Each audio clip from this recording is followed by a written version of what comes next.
रात के 3 बज रहे थे। महेश्वरपुर के पुराने रेलवे स्टेशन पर भयानक सन्नाटा पसरा था। जोर जोर से हवाएं चली जा रही थी। तभी एक ट्रेन आके रुकती है। अंदर बहुत सारे यात्री थे, लेकिन कोई भी बाहर नहीं उतरा। सभी ने अपनी खिड़कियां बंद कर दी। एक औरत अपने पति से पूछती है, ट्रेन इस स्टेशन पर ही क्यों अटकी है, आगे क्यों नहीं बढ़ रही है? तभी पास के बैठे एक बूढ़े यात्री ने कहा, चुप रहो बहू, चाय बेचने वाली चुड़ैल और कचरा बीनने वाली चुड़ैल अब भी बाहर है। भगवान के लिए कुछ मत बोलो, जान की दुश्मन हो क्या? तभी पासी के बोगी में बैठा हुआ विवेक अचानक नींद से उठता है। उसे इस बारे में कुछ खबर नहीं होती है और वो जैसे ट्रेन के बाहर झांकता है, तभी चाय वाली उसके बोगी के पास आती है और बोलती है, भैया गर्मा गर्म चाय ले लो, ऐसी चाय अपने कभी नहीं पी होगी। उसने भी हाथ बाहर निकालकर चाय लेने की कोशिश की और जैसे ही उसने हाथ बाहर निकाला, चाय वाले ने उसका हाथ मजबूती से पकड़ लिया। देखते ही देखते वो चाय वाली चुड़ैल में बदल गई। तभी विवेक चिल्लाया, भगवान ये तो चुड़ैल है, बचाओ बचाओ। तभी कूड़े वाली चुड़ैल भी आ गई और खंजर निकालकर विवेक का सर धड़ से अलग कर दिया। विवेक की चीखें सुनकर सारे यात्री दहशत में आ गए और कुछ देर में ट्रेन चल पड़ी। और बहू ने अपने ससुर जी से पूछा, पापा जी आपने मुझे शांत होने के लिए क्यों कहा था और क्या है उस रेलवे स्टेशन का राज? बूढ़ा यात्री पूरी कहानी सुनाने लगा।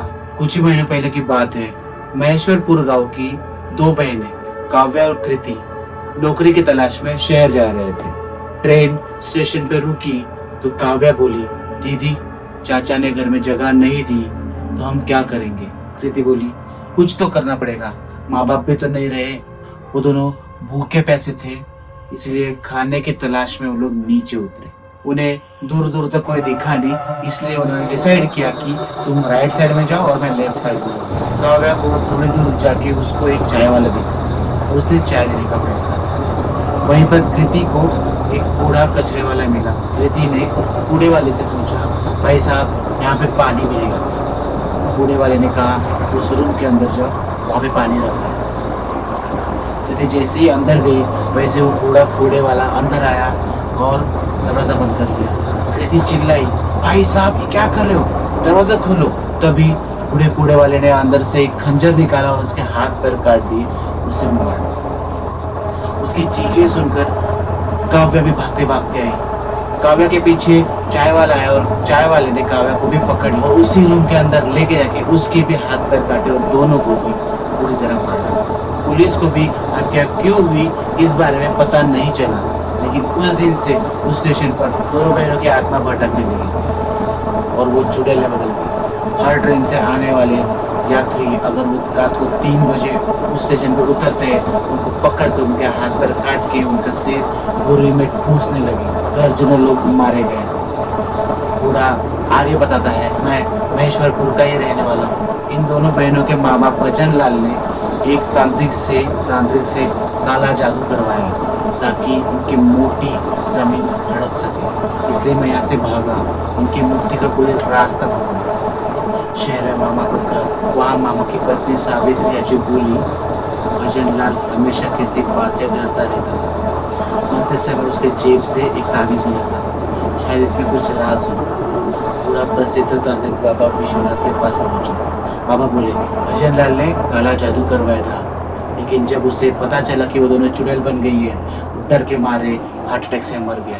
ये ताबीज उनका जादू तोड़ने का रहस्य है। कुछ दिनों बाद बूढ़ा बाबा उस बड़े तांत्रिक को लेके उसी रेलवे स्टेशन पे पहुंचा। ठीक रात के 3 बजते ही चुड़ैलें जोर जोर से हंसते हुए आ गई। चले जाओ यहाँ से, ये हमारा स्टेशन है, सबको मार डालेंगे। बाबा ने ताबीज को आग में डाल दिया। काला धुआं फैल गया। बाबा ने हत्यारों का नाम लिया। चुड़ैलें चीखने लगी। ताबीज की राख से पवित्र धुआं निकला। दोनों चुड़ैलें ज्वालामुखी की तरह जल उठी। चीखते चिल्लाते राख हो गई।